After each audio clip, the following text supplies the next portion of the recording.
There's a truth about conflict that almost no one teaches you. It's not about being right. It's not about being fair. It's not even about winning in the traditional sense.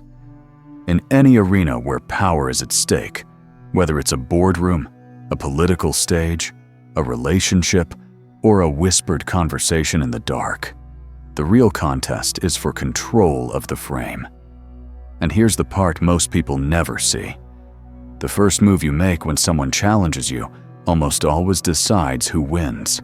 History is full of empires, leaders, and reputations that collapsed not because they were truly guilty of anything, but because they fell into the trap of defending themselves. From Caesar to corporate CEOs, from generals to politicians, the moment they tried to clear their name instead of controlling the narrative, they handed their enemies the advantage.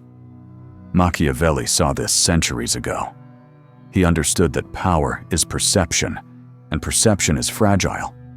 Too fragile to be placed in the hands of anyone but yourself. When you're accused, challenged, or attacked, the temptation to defend yourself is primal. It comes from the human need to be understood, to be vindicated, to erase the discomfort of someone thinking ill of you. But in the hierarchy of power, that instinct is a liability. Because the second you start explaining, you are no longer setting the terms. You are accepting theirs. You've moved from offense to defense, from control to reaction, from being the one who frames reality to the one trapped inside someone else's frame. The truly dangerous people, the ones you remember, the ones you hesitate to challenge, never rush to explain themselves. They don't scramble to prove their innocence. They don't chase approval. Instead, they control the tempo, the room, and the emotional climate.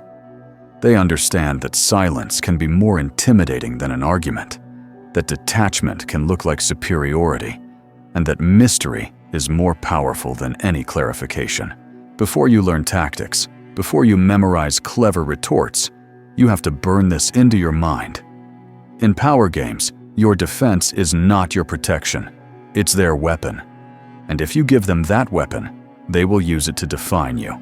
Now, let's step into the moment itself, the split second when you're attacked, and see why almost everyone loses before the first word leaves their mouth. There's a moment, barely long enough to notice, when someone calls you out, questions your motives, challenges your worth, or throws a sharp accusation at you in front of others. It could be a direct attack, a sly jab, or a remark wrapped in false concern.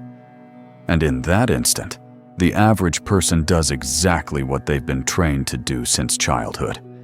They defend themselves. I didn't mean it like that. That's not what I was trying to say. You misunderstood me. I swear, I'm not that kind of person. It sounds reasonable. It sounds human. It sounds like the right thing to do. After all, aren't we taught that misunderstandings are fixed by explaining ourselves? But in the realm of power, that's the first and fatal mistake. The second you defend yourself, you announce to the room that you believe the other person has the authority to judge you. You accept the frame they've given you and step into the role they've scripted.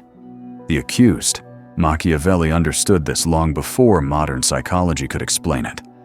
In power games, perception is not just important, it is everything. The moment you flinch, the moment you react, the moment you show that the attack landed, you stop being a figure of authority and become a figure under scrutiny. The crowd no longer wonders if the accusation is true. They watch how you squirm, and the squirm becomes the story. And here's the brutal truth.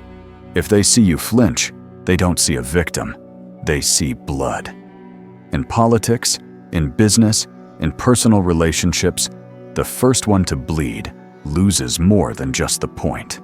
They lose the frame, the psychological high ground. The man who explains lowers himself. The man who doesn't forces the world to fill the silence for him. And more often than not, they overestimate him in the process. Think about the most powerful people you've ever encountered. Not the loudest, not the most charming, the ones who could hold a room with a single glance. They rarely defended themselves when attacked. They didn't rush to correct the record or win over their critics. They let the accusation hang in the air, untouched, while their presence suggested something deeper. I am above this. In that split second, you have two choices: react or control. Reaction feels natural, but it hands away your leverage. Control feels unnatural at first. It means fighting the urge to speak, resisting the pull of your own ego, and accepting that the silence will feel heavy. But that heaviness doesn't crush you, it crushes them. Because the one who throws the stone and gets no reaction begins to question their aim.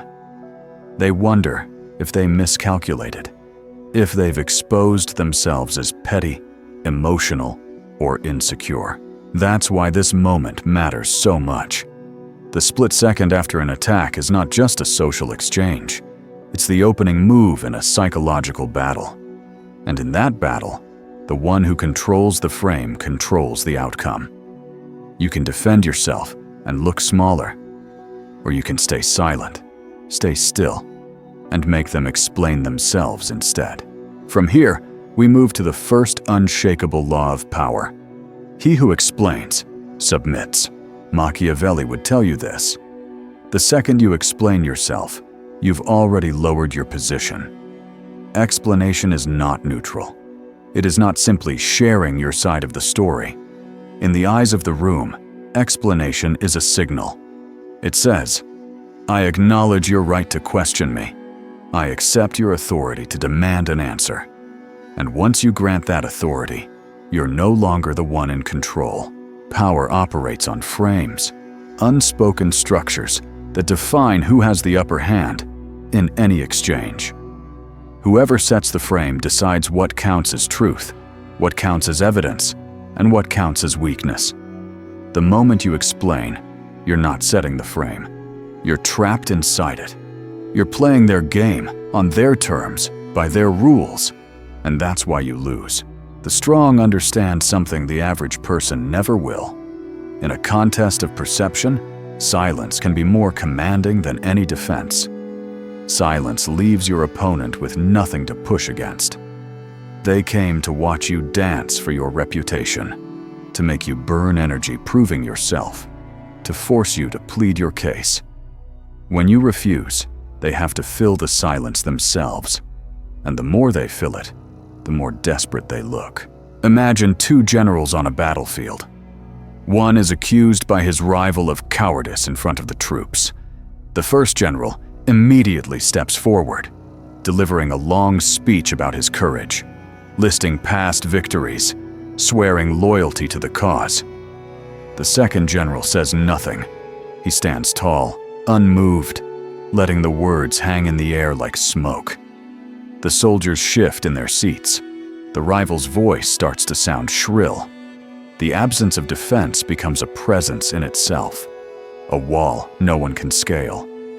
Why does this work? Because humans are wired to interpret stillness as confidence and reaction as insecurity. The one who remains still projects an image of certainty. If I were guilty, I would be scrambling. If I were weak, I would be trying to convince you otherwise. Without you saying a word, the crowd begins to defend you in their own minds. This is the brutal law. He who explains submits. Not because the explanation is weak, but because explaining accepts their frame. It sends a message, subtle but deadly, that their opinion matters enough to address, that their accusation has weight. A Machiavellian strategist refuses to grant that weight. And here's where it becomes dangerous for your opponents. When you don't respond, they don't get closure. They start replaying the moment in their heads, wondering why you didn't bite. They question their own judgment. They ask others for validation. But the crowd isn't sure either, because they didn't see you look rattled. The seed of doubt they tried to plant in your reputation has now taken root in their own mind. People defend themselves because they want to be understood. They believe that if they just explain enough, clarify enough, repeat themselves enough, they will be vindicated. But vindication is a myth in power games. Those who hate you will twist your words. Those who envy you will ignore your logic. And those who watch from the sidelines will remember the performance more than the facts. That's why clarity is for therapy. Control is for power. The goal is not to be understood. The goal is to be untouchable. If the price of being untouchable is to remain misunderstood, the Machiavellian pays it without hesitation. From here, the question becomes, if you don't defend yourself, what do you do instead? And the answer is the next layer of strategy, the mirror. If you refuse to defend yourself, you can do more than just hold your ground. You can make the attack work against the one who launched it. This is where the Machiavellian turns the blade. Instead of blocking the strike, you let it pass, then use its momentum to cut the attacker instead. The method is simple in theory, but devastating in execution. You turn the accusation into a mirror.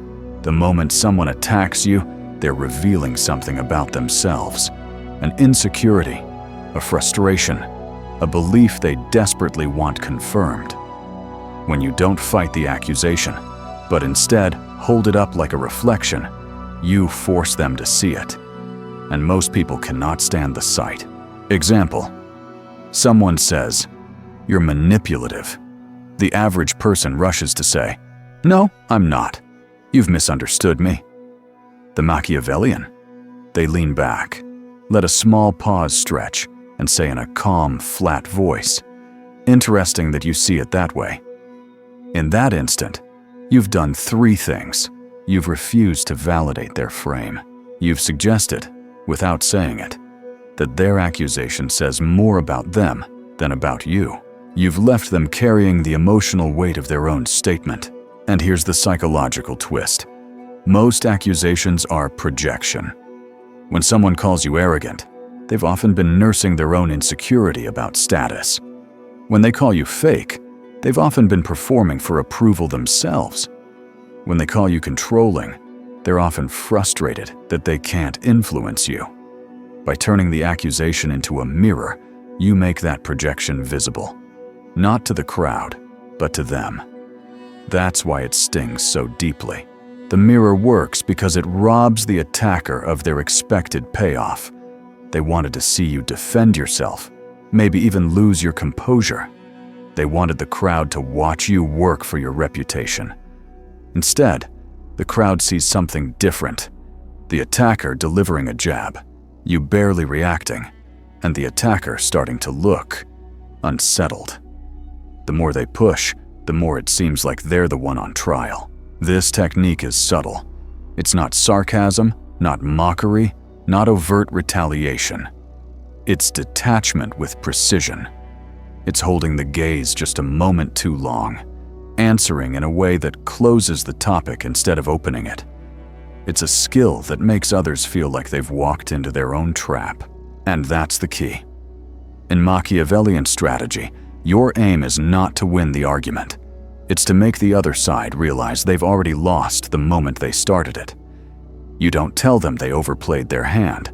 You let them feel it in the silence after their words, in the sudden shift of the room's attention, in the realization that they've just exposed themselves. When you master the mirror, you stop fearing accusations. Every attack becomes an opportunity to let the other person undress their own weaknesses in public. And nothing is more dangerous than a man who can turn your strike into your own wound. Next, we go deeper into why people defend themselves in the first place, and why the urge for clarity is the greatest trap in the game. The average person defends themselves because they believe the problem is a lack of clarity. If they just understood what I meant, if I can explain it the right way, if I repeat my side enough times. This is the emotional trap, confusing the desire to be understood with the need to be in control. In personal relationships, in business, in politics, people cling to the hope that if they present enough facts, logic will prevail. But in power dynamics, Logic rarely decides the winner. The battlefield is emotional, and whoever controls the emotional frame wins. Clarity might solve misunderstandings in private life, in therapy sessions, or in academic debates. But in the open arena of influence, clarity is for those seeking relief. Control is for those seeking victory. Machiavelli's genius was in understanding that the human mind does not respond to truth as much as it responds to the context in which that truth is delivered. You can be right and still lose if you are forced into a defensive posture. You can be wrong and still win if you dictate the frame in which everyone else must think. The frame is everything, and explaining yourself almost always means stepping into someone else's frame. Consider a negotiation. If the other party questions your competence and you leap to explain your qualifications, you've already conceded the frame. You have the right to evaluate whether I belong here. If instead you remain still, redirect, or pose a question back to them, you shift the frame entirely. I am already in command. The question is whether you can keep up. Clarity can feel good in the moment. It can soothe the ego, reduce tension, make you feel like you've set the record straight. But control outlasts feelings. Control means that, regardless of the facts, the final impression belongs to you. And in any human arena, impressions outweigh explanations. This is why the Machiavellian willingly sacrifices being fully understood if it means keeping command of the frame. The misunderstood man is dangerous. He's unpredictable, unreadable, and difficult to attack. The fully understood man is easy to manipulate because every weakness, every reaction, every belief is already on the table. So, when faced with the choice between clarity and control, the strategist chooses control every time. Clarity might earn you sympathy. Control earns you respect, fear, and lasting influence. And the more you choose control over clarity, the more you train yourself to resist the pull of emotional validation, the trap that destroys more leaders than any scandal ever could. Next, we move to the arena where these principles are tested most ruthlessly, the social frame, where every glance, pause, and word decides who truly holds the room. The true test of frame control doesn't happen in private. It happens when all eyes are on you, when a remark is thrown into the air, and the entire room turns to see how you'll respond. In that moment, you're not just in a conversation, you're on a stage. And the audience isn't analyzing the words, they're reading the balance of power. Someone makes a subtle jab at your past. A colleague questions your idea with a smirk. A rival drops a line that could be taken as just a joke, but is sharpened enough to draw blood. This is where most people fail. They rush in to patch the damage, to smooth over the tension, to restore their reputation on the spot. But every second you spend defending is a second you've surrendered the role of leader to the role of defendant. The Machiavellian sees it differently. The social frame is the battlefield where silence and stillness are weapons sharper than words. You let the jab land without acknowledgement. You hold the pause for just a beat too long. You keep your body language composed. No fidgeting, no tension, no forced smile. This creates a shift in the room. The attack was supposed to trigger a reaction, but instead it hangs there, unsupported, and people start looking not at you, but at the one who threw it. Why? Because humans instinctively track confidence. In a group, whoever looks the least rattled is perceived as the one in control. The attacker may have spoken, but the crowd senses that you own the moment. They start asking themselves, why didn't he respond? Does he know something we don't? Is he above this? Did that attempt just backfire? This is the silent burn, a technique where you let the weight of the room do your work for you. You don't need to counter the words. The group's shifting perception becomes your ally. The attacker begins to feel the heat they meant for you. they start justifying their comment, turning to others for validation. And with every extra word they speak, their own frame erodes. One of the cleanest executions of this tactic is inverting the frame with minimal words. Someone says, "You always act like you know everything." Instead of explaining yourself, you respond with calm detachment. Interesting observation. Or simply, "Is that how you see it?" Delivered with steady eye contact, this doesn't invite more debate. It subtly challenges the accuser's stability. The beauty of the social frame game is that you don't need to win the argument in the traditional sense. You win when the audience shifts its gaze from you to the person attacking you, wondering why they seem more emotional than you. You've flipped the frame without ever appearing to try. In high-stakes social environments, corporate boards, political debates, competitive industries, the one who holds the frame doesn't just survive attacks, they convert them into fuel. Every jab becomes a demonstration of their composure. Every accusation, a chance to showcase their dominance without lifting a sword. And once you've mastered the social frame, you can deploy the Machiavellian's three most precise tools: silence, deflection, and precision cuts. Each one designed to end the game before it even begins. In Machiavellian strategy, not reacting is only the beginning. Once you've trained yourself to resist the urge to defend, you can choose how to handle the attack with deliberate precision. There are three core tools, the tactical triad, that allow you to shut down an assault while reinforcing your authority: silence, deflection, and precision cuts. 1. Silence. The default weapon. Silence is the simplest, most underrated move in the arsenal. It demands no effort, but it has the highest potential to unnerve your opponent. A well-timed silence forces the other person to live in the discomfort of their own words.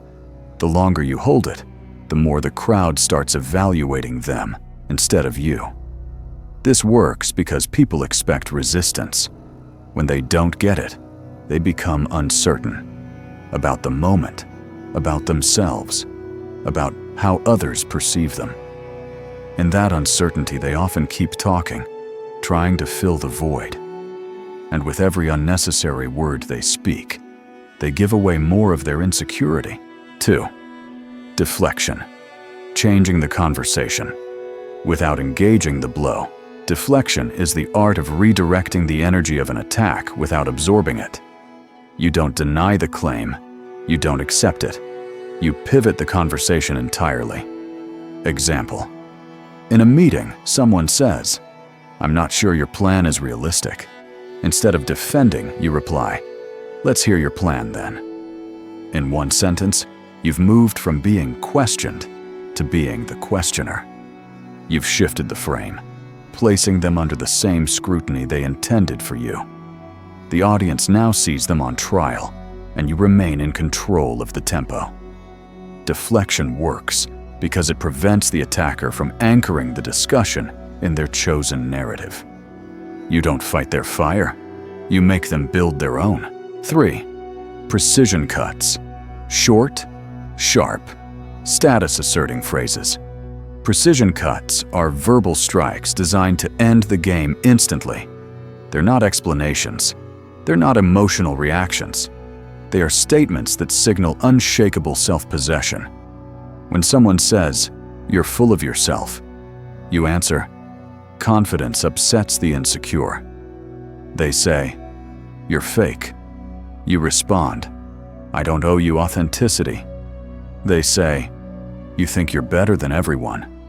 You reply, "No, I just don't think like everyone." Notice that none of these lines try to convince anyone. They don't address the truth of the accusation. They simply reassert dominance in a way that flips the implied weakness into a display of strength. When to use each tool, silence is for moments, when the attack is self-defeating, when the accuser's own words or tone will destroy them if left alone. Deflection is for moments, when you want to regain the initiative and force the attacker to step into your arena. Precision cuts are for moments, when the crowd needs a clear, decisive signal that you're untouchable. Mastering these 3 tools gives you control over the entire exchange. You can choose whether to leave the attacker exposed, make them carry their own weapon, or cut the game short with a single line.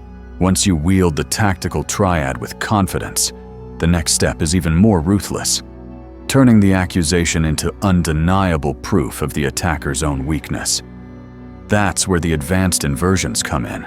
If the tactical triad gives you control of the moment, advanced inversions let you reverse the entire dynamic.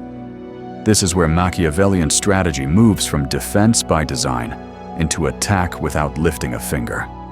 The concept is simple. Make the accusation look like evidence of the accuser's own insecurity, weakness, or agenda. Think of it as power judo. You don't meet force with force. You redirect it so the attacker falls under the weight of their own momentum. Someone calls you arrogant? Strange how confidence makes some people uncomfortable. They say you're manipulative. Only people who can't be influenced say that. They call you fake? Everyone says that when they stop getting what they want. Each line does 3 things at once. It refuses to acknowledge the accusation as valid. It flips the implication, suggesting the problem lies entirely with them. It places them in a reactive position. They now have to defend themselves against your subtle implication. This tactic works because most attacks are emotional in origin. The attacker is hoping to provoke you into defending your image, which confirms to the crowd that the attack was worth making. When you invert, you deny them that confirmation and instead suggest, without outright stating, that their move reveals more about them than it does about you. In the digital arena, inversions are especially lethal. A post accusing you of being dangerous can be met with a line like, "People always call you dangerous when they can't control you." Not only does this reframe the accusation into a badge of honor, it sends a ripple through the audience. If they agree with the accuser, they risk looking like someone who fears what they can't control. Advanced inversions also shift the emotional weight. You're no longer carrying the energy of the attack. They are. They must now explain why your interpretation is wrong, which forces them into the very defensive position they wanted for you. And as they explain, the crowd starts to see them as the unstable one, the emotional one, the one who protests too much. The most refined form of inversion doesn't even require words. It's the calm look, the slight smile, the slow nod that says, "I heard you, and I see exactly where that came from." This silent inversion forces the accuser into a spiral of over-explaining, clarifying, and trying to read your mind, all while you remain immovable. Machiavelli's endgame here is not merely to neutralize the attack, but to let the attacker perform their own collapse in public. You take nothing from them directly. Instead, they spend their own social capital until there's nothing left. By the time the dust settles, you're not just untouched, you're elevated. When you can execute inversions naturally, you stop fearing public attacks altogether. You start to see them for what they really are. Free opportunities to display composure, reframe the narrative, and let your enemies sink themselves. From here, the evolution of power moves beyond resisting attacks. It becomes about transforming your presence so completely that strength is impressive, immunity is untouchable. Most people stop at strength. They want to be known as resilient, able to fight back, able to handle whatever's thrown at them. But the Machiavellian doesn't settle for resilience. He aims for a higher state, a presence so composed, so unmoved, that he's no longer perceived as someone you can even hit. Strength still reacts. It still flinches before it steadies itself. Immunity doesn't register the hit at all. Strength is the boxer who takes a punch and stays on his feet. Immunity is the opponent no one dares to swing at. And here's the paradox. Strength earns respect. Immunity creates hesitation. When you operate from immunity, you've moved beyond the court of public opinion. You're no longer playing for the crowd's approval or against your enemy's disapproval. You've stopped trying to manage what they think Because you've learned the higher truth. The less you engage, the more people assume you have the leverage. Immunity is built over time through restraint. Every time you refuse to explain yourself, every time you remain still under pressure, every time you let an attack dissolve in silence, you're stacking invisible bricks in a fortress that others can't scale. You're creating a track record of composure that becomes your reputation. And soon, that reputation works for you. In a meeting, someone might think twice before taking a shot at you. Not because they've decided to respect you, but because they've seen others try and fail. In a social circle, your name carries an unspoken caution. He doesn't play defense. If you go after him, you'd better be ready for what happens next. The Machiavellian understands that this shift, from strength to immunity, changes the entire dynamic of power. At the level of strength, you're still proving yourself, even if you're winning. At the level of immunity, you don't have to prove anything. The game tilts in your favor before it begins. This doesn't mean you never speak. It means when you do speak, it's only to make a move, not to respond. Your words are no longer attempts to repair an image. They're tools to shape the battlefield. And when people realize that, they start measuring their words more carefully around you. Immunity makes you less of a target and more of a presence. Attacks don't stop because you've crushed all your enemies. They stop because no one wants to waste their social capital on a battle they know they'll lose. The final step, the highest evolution, is to refine this immunity into something even more powerful. Aura. A presence so steady, so secure, so far above petty noise that accusations vanish before they even form. That's where we go next. Aura is the endgame. It's what happens when your immunity becomes so ingrained that it radiates from you before you say or do anything. People feel it in the way you enter a room, in the way you stand, in the way you look at them, or choose not to. It's the unspoken presence that tells everyone, you can't move me. Unlike raw strength, aura isn't built in the heat of conflict. It's cultivated in every decision you make when no one is watching. It comes from the discipline of choosing not to defend yourself, not just in public confrontations, but in the small provocations that most people can't resist answering. Over time, those decisions create an energy field around you, a psychological gravity that bends interactions in your favor before words are exchanged. When you have aura, people hesitate before taking shots at you, not because they fear direct retaliation, but because they sense something they can't fully explain. It's the mystery of a person who never needs to prove, explain, or justify. In the minds of others, that mystery becomes danger. If he's not worried about clearing his name, what does he know that we don't? Aura also changes the way allies behave. When you never scramble to protect yourself, you invite others to step into that role voluntarily. The crowd that might have sat silent while you argued for your innocence now becomes your defense team, without you asking. They'll challenge unfair remarks, dismiss petty attacks, and protect your reputation, not out of obligation, but because they've bought into the myth you've built. And that's the real secret. Aura turns you into a symbol. Symbols are hard to attack because they're bigger than any single moment. They're not defined by one conversation or one accusation. They're defined by an ongoing narrative. And when you control your own narrative by refusing to play defense, that narrative becomes unshakable. The Machiavellian understands that aura doesn't mean you're invincible. It means you're untouchable in perception. Even when people dislike you, they measure their steps. Even when they want to challenge you, they do it cautiously, on your terms. Aura doesn't stop conflict. It makes conflict play out in your shadow. The final commandment is this: never speak just to explain.